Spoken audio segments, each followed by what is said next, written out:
நாம் புரிந்து கொள்ள வேண்டும். இந்தி கூட்டணி என்பது இந்தியாவுடைய இறையாண்மையை காப்பாற்றக்கூடிய சக்தியும் தெம்பும் அவர்களுக்கு கிடையாது.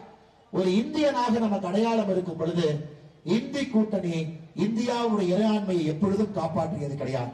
அதை நம்ம நல்லா புரிஞ்சுக்கணும் ஐயா. மிக மிக முக்கியம். அது மிக மிக முக்கியம். ஒரு நாடு டெல்லியிலே ஆட்சியிலே அமரக்கூடிய அரசனுடைய முதல் வேலை இந்தியாவுடைய இறையாண்மையை காப்பாற்றுவதுதான் அந்த அரசனுடைய முதல் வேலை. அது திமுகவோ ஃபரூக் அப்துல்லாவோ லல்லு பிரசாத் யாதவ் அவர்களோ மம்தா பானர்ஜி அவர்களோ இந்தியாவையே கூறு போட்டு விட்டு விடுவார். இதற்கு முன்னாடி பார்த்திருக்கோம்.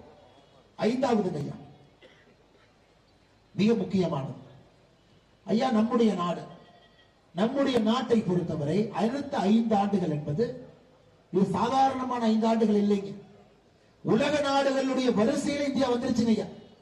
இன்னும் 3 ஆண்டுகள்ல உலகத்தினுடைய 3வது பெரிய பொருளாதார நாடாக